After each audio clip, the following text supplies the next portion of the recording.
pessoal, eu sou Simone Lavorato, estou com vocês aqui na 14ª semana, na nossa segunda aula, tá? Nós falamos um pouquinho sobre liderança e agora nós vamos dar continuidade aqui e vou trazer para vocês algumas ferramentas que eu tenho certeza que vão ajudar vocês no dia a dia, tá? Bom, relembrando, né? Me acompanha aqui. Olha só, o líder, ele não é um cargo que faz parte do organograma de uma empresa, né? Ou de uma escola, no caso. Mas ele é uma característica de uma pessoa que influencia as demais. Então, como nós falamos na outra aula, a gente tem diversos líderes na escola. Ele não precisa de um cargozinho lá no organograma para dizer que ele é um líder, né? Basta conseguir influenciar pessoas, direcionar pessoas, ele já é considerado um líder. E o gestor é aquele que ocupa, né, um cargozinho ali no organograma, tá acima de outras pessoas, e que ele precisa também ser um bom líder, porque se ele não for, o trabalho dele fica comprometido, né? E aí, quando a gente fala dessa questão da gestão escolar, eu quero trazer rapidamente para vocês os 7 pilares da gestão educacional. Então, o que é um bom líder, o que é um bom gestor escolar deve fazer, né, deve ter como metas ali? A gestão de pessoas, a gestão administrativa, a gestão financeira, a gestão pedagógica, a gestão de tecnologia, a gestão de comunicação e a do cotidiano escolar. Como vocês podem ver, são coisas essenciais e que precisam para o bom andamento da escola, né? Sem gerir todas essas dimensões, ele vai acabar não dando conta de fazer tudo, porque ele precisa cuidar aí desde a gestão de pessoas até daquelas coisas mais improváveis que acontecem no cotidiano escolar e que ele precisa, né, ajudar, ele precisa auxiliar. Então, esses são os 7 pilares aí que um bom gestor escolar deve ter cuidado. Sabe aquele checklistzinho que tem que estar na mesa do gestor ali, né? Ele tem que ter esses 7 pilarezinho ali para ele lembrar todo dia. Estou cuidando disso? Estou gerindo isso? E ir dando um tiquezinho para poder saber se realmente está acompanhando esses pilares, né? Quando a gente fala aí da importância de um gestor enquanto líder, né, dentro de um contexto de uma instituição de ensino, a gente sabe que ele é caracterizado pelas ações desempenhadas, né, no papel de gestor, e que deve, né, ser participativo, superar desafios encontrados no ambiente escolar, deve unir os envolvidos no processo educacional, prezar por uma educação de qualidade e, principalmente, agir, né, assumir uma postura democrática. Tá? Aquele gestor autoritário, paternalista, né, parcial, não cabe mais nos dias de hoje e a gente tem sim que combater, né? O que faz aí uma liderança escolar? Então, a liderança escolar, ela pensa no gerenciamento das principais atividades escolares, né? Então, diretores, diretor assistente, supervisor, orientador, coordenadores pedagógicos, professores, né? E essa equipe, ela deve trabalhar em conjunto para elaborar, avaliar e direcionar os processos que organizam o cotidiano da escola. Como fazer isso? Você já imaginou um país como o nosso, o Brasil, as dimensões que nós temos, né? Se cada gestor escolar resolver fazer do jeito dele, vou fazer do meu jeito, vou inventar do meu jeito, né? Imaginou a bagunça que seria? Então, para isso, né, o MEC, ele criou os parâmetros aí para a gestão escolar. Então, tem os parâmetros que os gestores escolares devem seguir. E eu acho isso excelente, né? Porque quando a gente não tem um padrão, as pessoas acham que o que fizer tá bom e não tem problema. Mas a gente tem sim um padrão e a gente tem que seguir esse padrão para que a gente tenha aí um mínimo de alinhamento, né?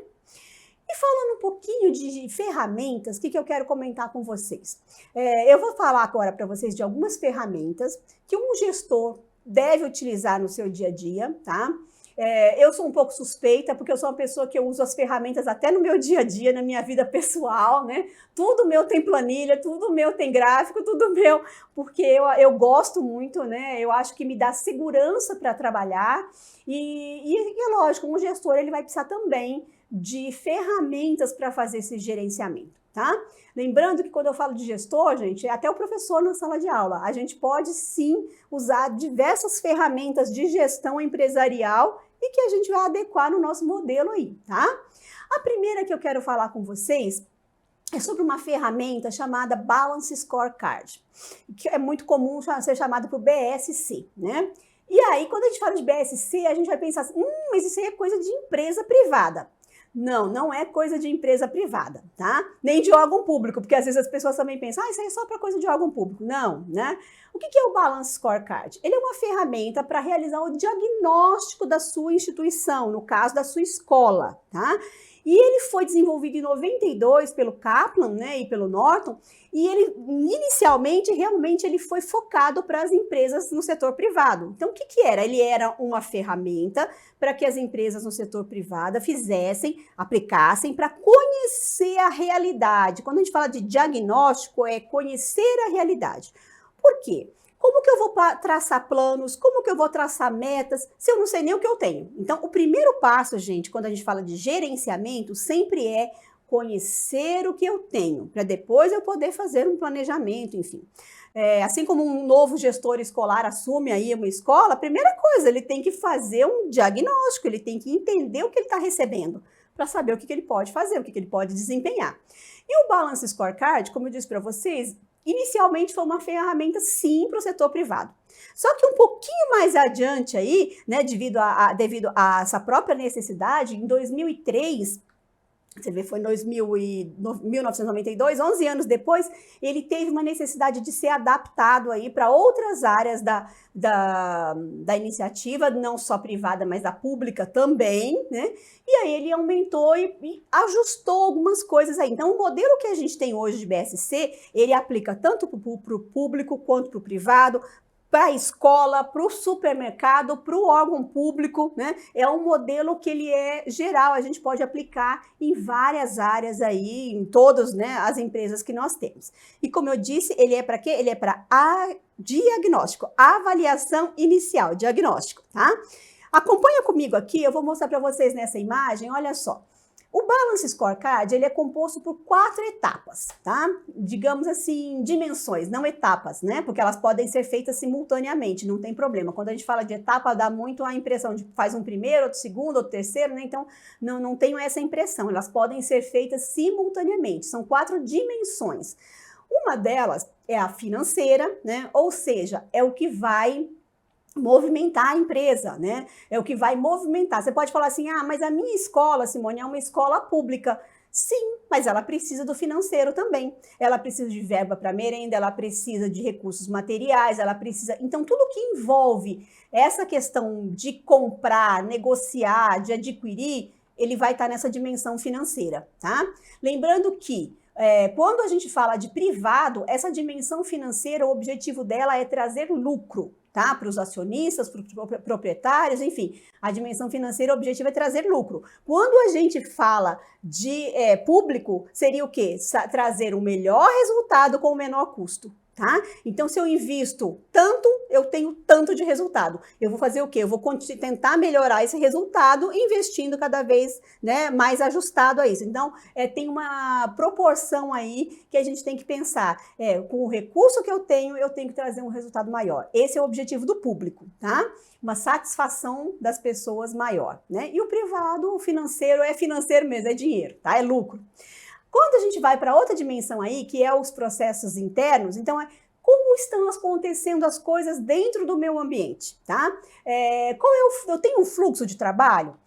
Eu tenho as funções desenhadas, eu tenho assim o que cada um faz, eu tenho uma descrição de cargos e carreiras, tudo isso é processo interno, tá?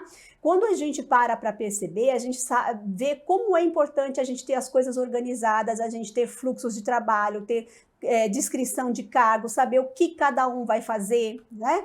O que acontece quando a gente não tem isso? Fica naquela coisa, todo mundo faz, só que na verdade um fica esperando o outro e acaba que não é feito, né?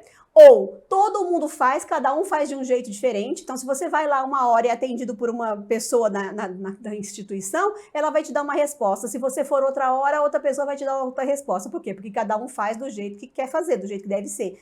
Por isso que esses processos internos, ele é muito importante, né? E o BSC é também para a gente avaliar como estão os processos internos dentro da minha escola, né? A outra dimensão que nós temos aí é o aprendizado e crescimento, que na escola isso é maior ainda, né? Então, assim, a minha organização, a minha escola, ela está promovendo a aprendizagem, ela está promovendo o crescimento? Como? E aí a gente lembra que não é só do público, externo, né? Mas também da própria instituição. Os meus professores, eles estão sendo capacitados, a minha equipe está sendo treinada, a minha instituição está crescendo, né? Então, isso tudo entra dentro do aprendizado e crescimento, tá? Da organização, tá? Independente do objetivo da escola, né? Que é promover processos educacionais aos alunos, esse diagnóstico a gente também vai avaliar aqui o interno, tá? Para a gente saber como é que está a situação, como é que é o diagnóstico da escola. E por último, os clientes, né? Então, quem são os clientes? São os alunos, são os pais de alunos. Como é que tá? Eles estão satisfeitos com o nosso trabalho? Eles estão satisfeitos com a nossa entrega?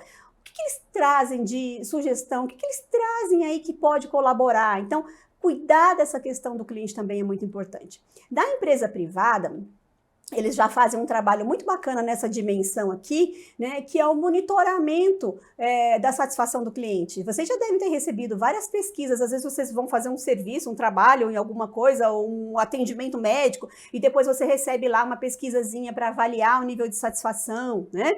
Então, isso é para quê? Para que eles possam ter um diagnóstico de como está o trabalho deles. E a gente deve também fazer isso na escola. Se a gente não está fazendo ainda, a gente deve avaliar. Como que os nossos alunos estão nos vendo?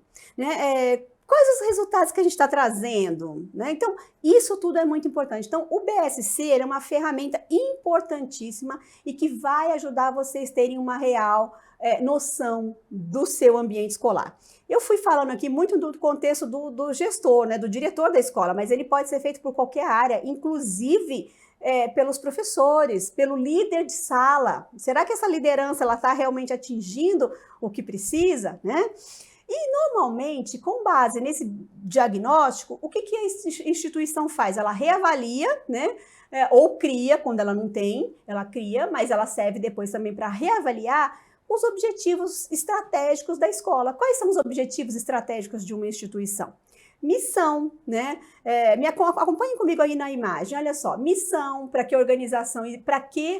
organização existe, a visão, o que queremos ser em um horizonte de tempo definido, valores, o que é importante para nós, né? As crenças que estão baseadas nas nossas ações.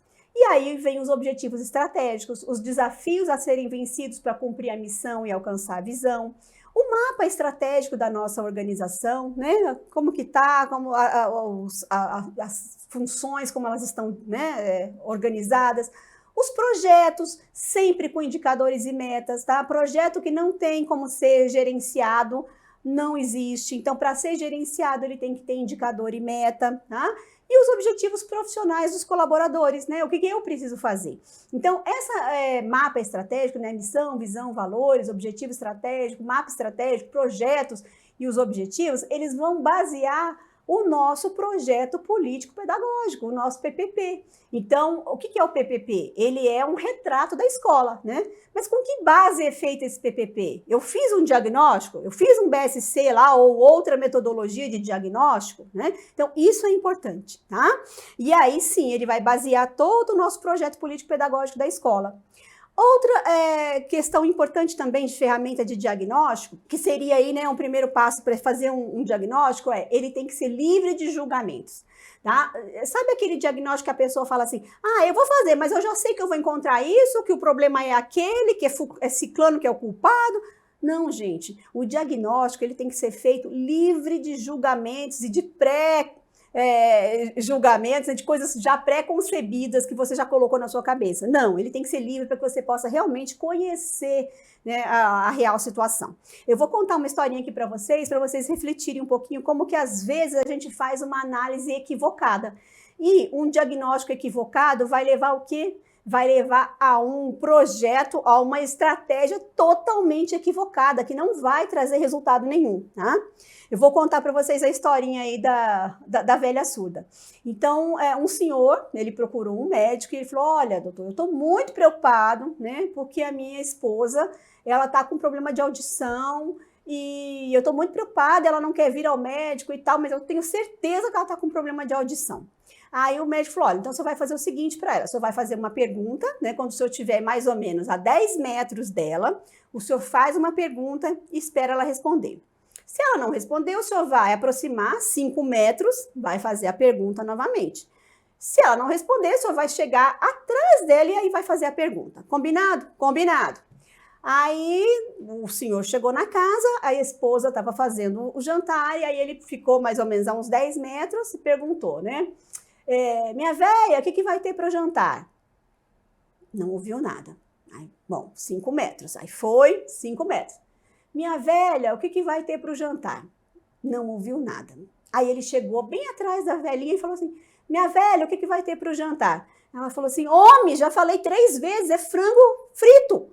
Aí ele, tá, né? Então, ou seja, o problema de audição não era da mulher, era dele. Ele que não estava ouvindo, né? Ela já tinha dito 3 vezes, a 10 metros, a 5 metros pelas costas. E ele achava o quê? Que era a velha que estava com um problema de audição, né? Então, olha só como que às vezes a gente faz, né, um diagnóstico equivocado. Por quê? Porque ele já partiu do ponto de vista de que o problema não era com ele. E aí, ele jamais ia perceber, né, se não fosse esse exercício que o médico passou, ele jamais ia perceber que o problema era ele que não estava ouvindo. A mulher já tinha respondido 3 vezes, mas ele não ouvia. Então, não era ela que não estava ouvindo, era ele que não estava ouvindo. E isso é um erro muito comum e que a gente comete muito no nosso dia a dia. Então, a gente tem que estar sempre atento, né, para não cometer o erro aí da velha surda. Por isso que um diagnóstico tem que ser livre de qualquer julgamento, tá? Outra questão que eu quero trazer para vocês refletirem. As pessoas, elas querem ser ouvidas, elas querem fazer parte da solução. Elas não querem ser só o problema. Então, ouçam as pessoas. Um diagnóstico, ele tem que ser real. Para isso, você vai precisar ouvir as pessoas. Mesmo que o que essas pessoas têm a dizer vai ser coisa que você não concorda ou coisa que você não quer perceber. Mas isso vai ser importante para o seu desenvolvimento, tá? Eu trouxe aqui para vocês também outras, né, questões importantes para vocês analisarem do diagnóstico, que seria o levantamento das informações, a análise das informações e a identificação do problema. Se eu não levanto a informação, se eu não analiso isso, eu não vou identificar o problema. Como na historinha da velha surda. Se eu não perceber, se eu não levantasse a informação de que, opa, não é ela que não está ouvindo, sou eu, né? Se eu não elaborasse, analisasse essa informação, eu não ia identificar o problema. Quem estava surdo sou eu e não a velha. Então, por isso que é importante a gente fazer essas 3 etapas de um diagnóstico. Não é só buscar informação. É analisar essa informação e, com base nela, identificar os problemas. Aí sim a gente vai poder construir outras coisas, tá?